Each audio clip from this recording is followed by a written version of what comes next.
వార్తలు నేటి SL news ప్రేక్షకులకు నమస్కారం. నేటి వార్తలకు స్వాగతం. అమృత్ భారత్ లో భాగంగా కేంద్ర ప్రభుత్వం రైల్వే స్టేషన్లను ఆధునాతనంగా తీర్చిదిద్దుతున్నామన్నారు. కేంద్ర మంత్రి బండి సంజయ్ ప్రజల సౌకర్యార్థం నాగపూర్ టు హైదరాబాద్ మధ్య నడిచే వందే భారత్ రైల్ హాల్టింగ్ ను మంచిర్యాల రైల్వే స్టేషన్ లో మొదటిసారిగా జెండా ఊపి ప్రారంభించారు. ఈ సందర్భంగా ఆయన మాట్లాడుతూ మంచిర్యాల రైల్వే స్టేషన్ ను అమృత్ భారత్ లో భాగంగా 26 కోట్లతో ఆధునీకరిస్తున్నామని తెలిపారు. రాష్ట్ర ప్రభుత్వం ఫీజు రియంబర్స్మెంట్ ఇవ్వకపోవడంతో దాదాపు 20 లక్షల మంది విద్యార్థులు ఇబ్బందులకు గురవుతున్నారని, దీంతో విద్యా సంస్థలు నడిపే పరిస్థితుల్లో లేవని ప్రభుత్వంపై ఆగ్రహం వ్యక్తం చేశారు.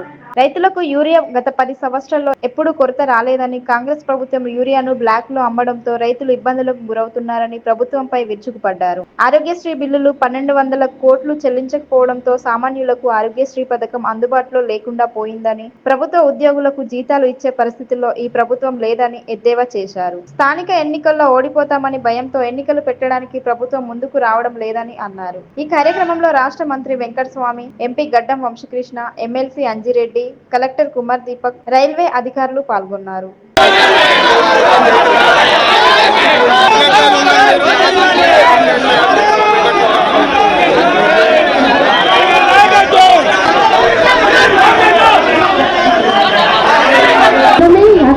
అత్యధిక రుచి అధికారులు 100% కంటే ఎక్కువ ఆక్యుపెన్సీ రేట్తో నడుస్తుండడంతో కేంద్ర ప్రభుత్వం నుంచి ఉదయం 5 గంటలకు బయలుదేరుతుంది.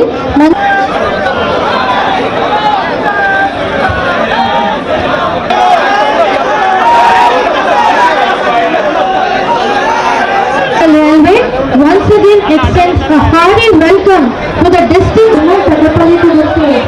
We are inspired to please come along.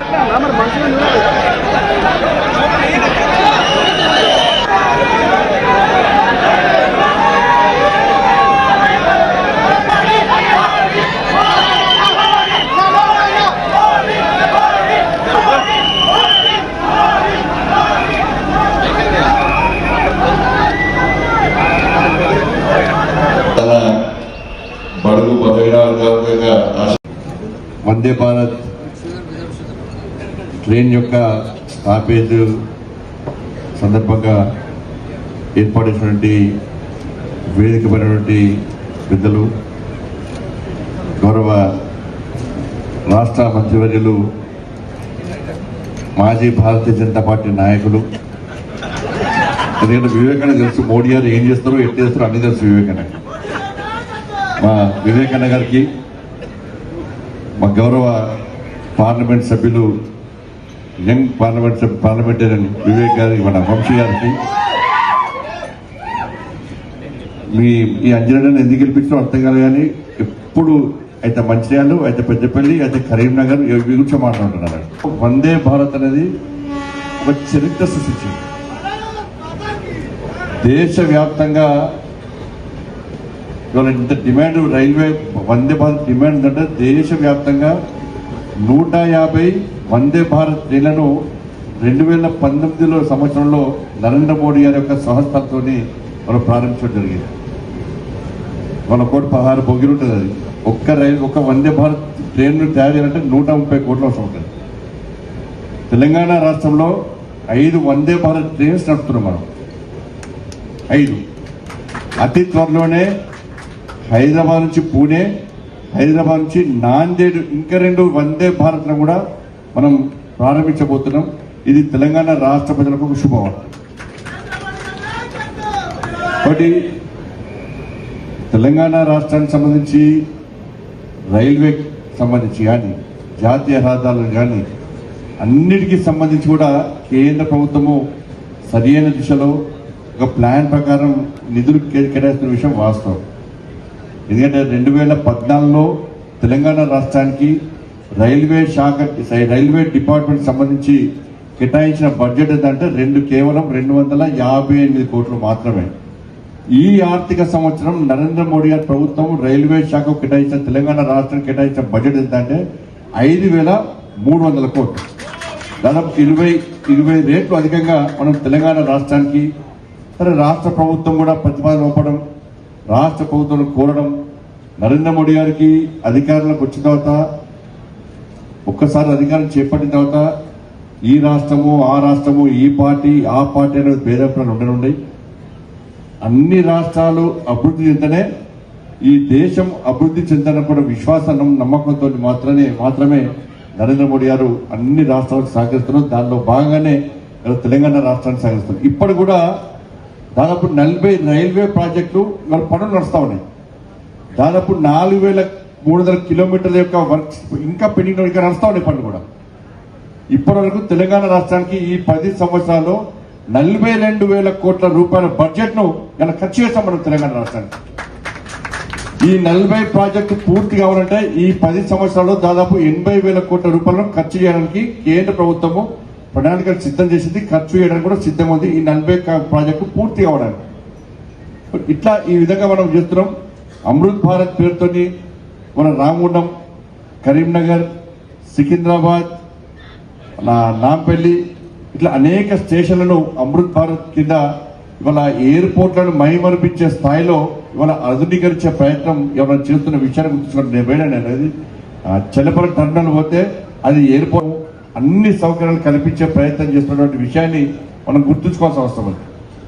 ఇవాళ ఏ దేశమైనా ఇవాళ అమెరికా కూడా అగ్రరాజ్యంగా వచ్చిందంటే 3 విభాగాలను 3 శాఖల వల్ల అభివృద్ధి వల్ల జరుగుతుంది. Railway, airway. అంగన్వాడీల సమస్యలను ప్రభుత్వం వెంటనే పరిష్కరించాలని డిమాండ్ చేస్తూ మంచిర్యాల జిల్లా కేంద్రంలోని మంత్రి వివేక్ వెంకటస్వామి ఇంటి ముందు సిఐటియు ఆధ్వర్యంలో ఆందోళన చేపట్టారు.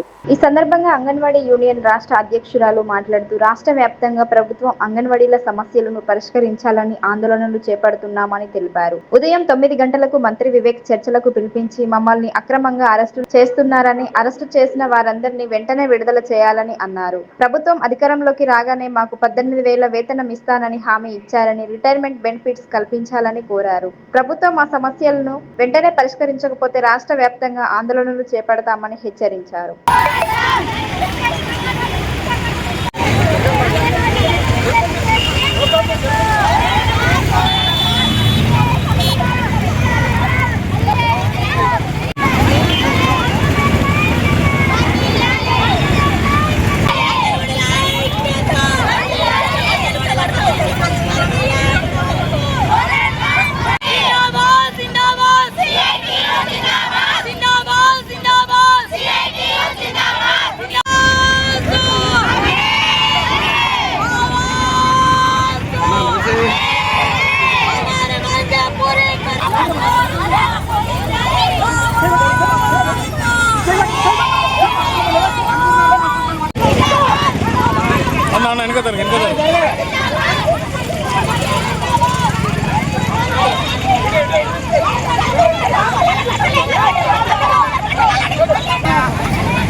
కే స్మిత, నేను అంగన్వాడీ యూనియన్ రాష్ట్ర అధ్యక్షురాలిని. ఈరోజు స్టేట్ లెవెల్లో మొత్తం అంగన్వాడీ కేంద్రాలన్నీ బంద్ పెట్టి మేము రోడ్ల మీదకి రావడం జరిగింది. అయితే మంచిర్యాల జిల్లాలో మరి మనకు ఇంతకుముందే నిన్న సాయంత్రం మంత్రి గారు చర్చలకు 9 గంటలకు పిలుస్తామని అంటే నేను ఆదిలాబాద్ జిల్లా నుండి ఇక్కడికి చర్చలు మంత్రి గారు పిలుస్తున్నాడు కాబట్టి అక్కడి నుండి రావడం జరిగింది.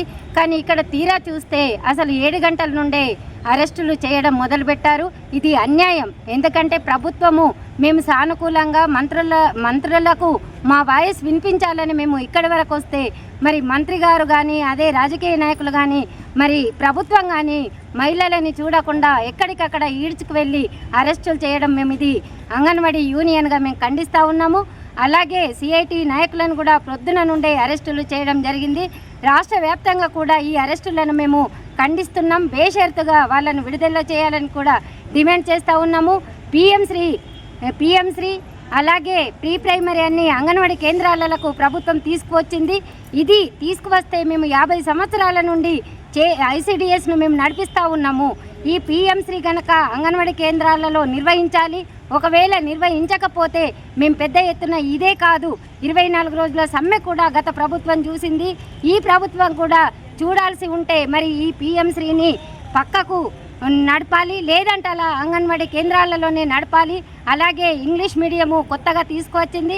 ఆ ఇంగ్లీష్ మీడియం ఏదైతే ఉందో మేము ఇప్పటికే ప్రీ స్కూల్ నడుపుతూ ఉన్నాము. ఆ ప్రీ ప్రైమరీ ఏదైతే ఉందో అది అంగన్వాడీ కేంద్రాలలో నిర్వహించాలి. కేవలం ఇది అంగన్వాడీ ఉద్యోగుల కోసం కాదు, ఐసిడిఎస్ని రక్షించుకునే భాగంలో మేము ఈరోజు రోడ్ల మీదకి వచ్చాము. అంగన్వాడీ కేంద్రాలలో ప్రీ స్కూల్ లేకపోతే అసలు అంగన్వాడీ కేంద్రాలు నిర్వీర్యమయ్యే పరిస్థితి ఉంటుంది. అలాగే ఐసిడిఎస్ ప్రైవేటీకరణ అయ్యే పరిస్థితి ఉంది. కాబట్టి లక్షలాది మంది గర్భిణీలు, తల్లులు, అలాగే పిల్లలు కూడా నష్టపోయే అవకాశం ఉంది. కాబట్టి ఇది ప్రభుత్వం వెంటనే అంగన్వాడీ కేంద్రాలలోనే ఈ ఇంగ్లీష్ మీడియంని నిర్వహించాలని మేము డిమాండ్ చేస్తూ ఉన్నాము.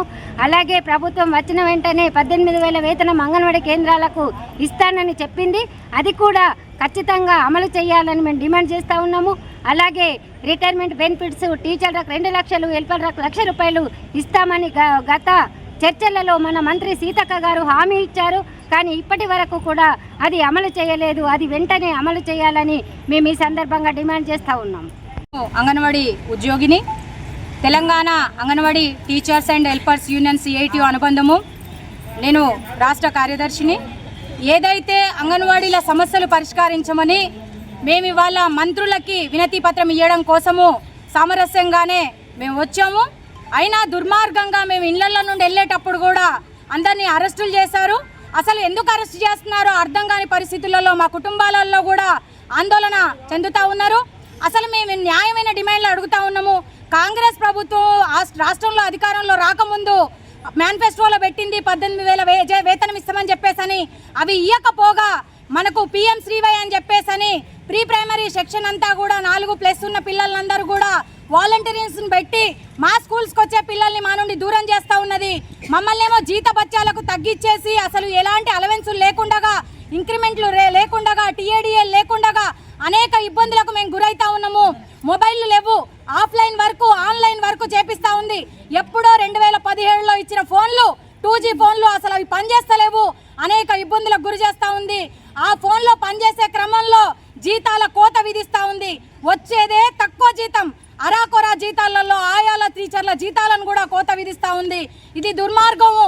మేనిఫెస్టోలో పెట్టినట్టు 18,000 వేతనం ఆయాలకు టీచర్లకు ఇయ్యాలా, సక్రమంగా సరుకులు పంపాలా, పిఎం శ్రీవైని అంగన్వాడీలలోనే నిర్వహించాలా. అదేదైతే వాలంటీర్లను పెట్టి 6,000 8,000 ఇస్తా అని చెప్పేసి అంటా ఉందో అదే అంగన్వాడీ టీచర్లకి ఆయాలకి ఇవ్వాల్సిన అవసరం ఉందని చెప్పేసి అని చెప్తా ఉన్నావు. రిటైర్డ్ అయిన అమ్మలు 2024లో రిటైర్డ్ అయినరు. ఇప్పటి వరకు వాళ్లకు నయా పైసా చెల్లించలేదు రాష్ట్ర ప్రభుత్వము. ఎందుకు చెల్లించలేదు? ఒక్కొక్క అమ్మ మరణిస్తా ఉన్నది, బెంగటిల్తా ఉన్నది. దీనికి ప్రధానంగా కాంగ్రెస్ ప్రభుత్వం బాధ్యత వహించాల్సి ఉంటది. మరి మేము న్యాయంగా మాకు ఈ సమస్యలు ఉన్నాయి, ఈ సమస్యలు పరిష్కారం చెయ్యండి, మీరు కేబినెట్లో చర్చించండి, అంగన్వాడీల పట్ల సానుకూలంగా ఉండండి, మాకు న్యాయం చేయండి. ఇప్పుడు అక్టోబర్ 2 తారీఖుకి బరబ్బరు 50 సంవత్సరాలు అవుతా ఉంది ఐసిడిఎస్ ప్రారంభం అయ్యి. మరి ప్రారంభమైన సందర్భంలో కేంద్ర రాష్ట్ర ప్రభుత్వాలు పర్మనెంట్ చేయాల్సింది పోయి కనీసం పట్టించుకోకుండా, మహిళలను చూడకుండా అరెస్టులు చేసేసి అధోగర్మంగా మమ్మల్ని తీసుకొచ్చిండ్రు. ఇది అన్యాయం, ఇది దుర్మార్గము. ఖచ్చితంగా మహిళలను రాష్ట్రంలో ఉవ్వెత్తున ఎగిసిపడతాము. మా పోరాటం ఇప్పటితో ఆగాలంటే మా సమస్యలు చర్చలకు పిలవాలి, మా నాయకత్వాన్ని సమస్యలు పరిష్కారం చేయాలి. పిఎం శ్రీవైలో జరిగే నిర్వహణ ఏదైతే ఉందో అది అంగన్వాడీలోనే నిర్వహణ జరగాలి. ఇవన్నీ కూడా మా షరతులను పిలిచి చర్చించి సామరస్యంగా పరిష్కారం చేయాలి. చెయ్యకపోతే భవిష్యత్తు ఎంత పెద్ద పోరాటానికైనా మేము సిద్ధపడతాము. అంగన్వాడీలకు పోరాటం పెట్టిన విద్య మేము పోరాడి గత ప్రభుత్వం నుండి పోరాడి సాధించుకొని మేము ఐసిడిఎస్ ని కొనసాగింపబడతా ఉన్నది. ఖచ్చితంగా పోరాటం చేస్తాము. ప్రైవేట్ సంస్థలకు అప్పచెప్పే ప్రయత్నం చేస్తూ ఉంది, అది కూడా చేయొద్దు. ఉద్యోగ భద్రత కల్పించాలి, ఈఎస్ఐపిఎఫ్ సౌకర్యం కల్పించాలి. మాకు సెక్యూర్ కల్పించకపోతే మేము రోడ్డు మీద ఖచ్చితంగా ఎక్కుతాము, పోరాటం చేస్తాము. ఇప్పటికైనా పునరాలోచించి ప్రభుత్వంలో ఉన్న ప్రతినిధులంతా కూడా మాతో చర్చలు జరపాలని చెప్పేసని, మా సమస్యలను సానుకూలంగా స్పందించాలని చెప్పేసని సందర్భంగా డిమాండ్ చేస్తా ఉన్నాం. మంచిర్యాల జిల్లా కోటపల్లి మండల కేంద్రంలో యూరియా కోసం రైతులు రోడ్డెక్కారు. యూరియా బస్తాలు ఇవ్వట్లేదని మహిళలు, రైతులు రోడ్డుపై బైఠాయించి నిరసన తెలిపారు. గత కొద్ది రోజులుగా యూరియా కోసం పడిగాపులు కాస్తూ చివరకు ఒక్క బస్తా కూడా దొరకడం లేదని ఆగ్రహం వ్యక్తం చేశారు. రైతులకు సరిపడా యూరియా అందించని ప్రభుత్వం ఎందుకు అని ప్రశ్నించారు. ప్రభుత్వం వెంటనే స్పందించి రైతులకు సకాలంలో యూరియా ఇప్పించాలని డిమాండ్ చేశారు.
ఇప్పటికి 8 గంటలకు వచ్చినాం ఇక్కడ. మొన్న రాత్రితో 3ంటికి వచ్చినాము.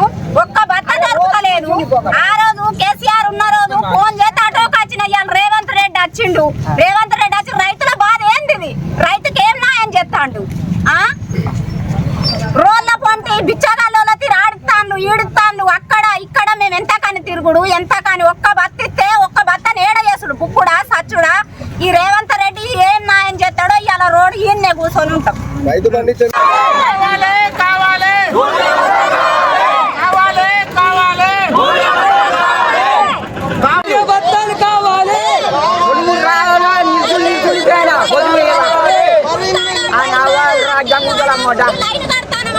నేటి ఎస్ఎల్ న్యూస్ ఇంతటితో సమాప్తం. తిరిగి ప్రసారం అయ్యే ఎస్ఎల్ న్యూస్ లో మళ్ళీ కలుద్దాం. అంతవరకు సెలవు. నమస్కారం.